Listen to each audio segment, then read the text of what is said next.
మీద అనుచిత వ్యాఖ్యలు చేసిన చాలా కఠినమైన చర్యలు తీసుకుంటామని చెప్పి వాళ్ళు చెప్పడం జరిగింది. సో అది విని మాకు నమ్మకం కుదిరి మా ఎమ్మెల్సీ దువ్వాడ శ్రీనివాస్ గారి మీద, ఇంకా నేను వైసీపీ కార్యకర్తలు నేను మాధురి అనే నా మీద చాలా అసభ్యకరంగా సోషల్ మీడియాలో పోస్టులు పెట్టారు.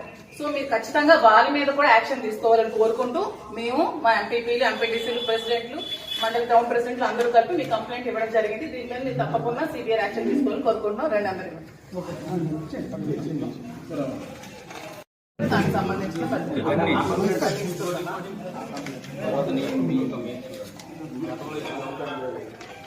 సార్ గతంలో ఇచ్చిన కంప్లైంట్ సార్ మీకు కంప్లైంట్ చేసి స్టేషన్ కి వచ్చి ఆల్మోస్ట్ అవుతుంది. శ్రీనివాస్ గారు ఎమ్మెల్సీ గారు జనసేన నుంచి చాలా థ్రెట్ ఉందని, చంపిస్తారని బెదిరించి చాలా కంప్లైంట్స్ పెట్టి 2 months బిఫోర్ మేము కంప్లైంట్ ఇవ్వడం జరిగింది. దాని మీద ఎటువంటి యాక్షన్ కానీ ఎఫ్ఐఆర్ కానీ ఫైల్ చేయలేదు. కానీ ఎప్పుడో 2 years బిఫోర్ శ్రీనివాస్ గారు ఏదో జనసేన పవన్ కళ్యాణ్ కోసం మాట్లాడారని చెప్పి దాని మీద కేసు ఫైల్ చేసిన వెంటనే ఎఫ్ఐఆర్ ఫైల్ చేయడం జరిగింది శ్రీనివాస్ గారు. మేము ఇచ్చిన దాని మీద మాత్రం ఇంతవరకు ఎటువంటి రెస్పాన్స్ కూడా లేదండి. అతను ఒక ఎమ్మెల్సీ. సో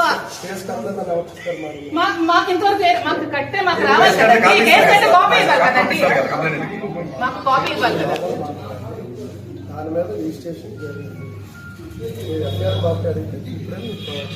రిజిస్ట్రేషన్ జరిగితే ఎటువంటి యాక్షన్ అయినా తీసుకున్నారా? మీకు ఎవిడెన్స్ ఇచ్చారు కదండి.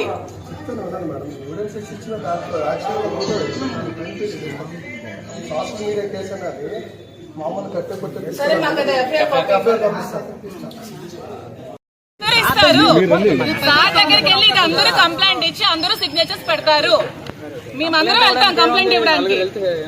అంటే మీరు కంప్లైంట్ ఇవ్వడానికి కూడా మాకు లోపలికి వెళ్ళినరా? హోమ్ మినిస్టర్లు, సీఎంలు, Chandrababu Naidu deputy CM social మీడియాలో కంప్లైంట్ ఇవ్వండి, మేము యాక్షన్ తీసుకుంటాం.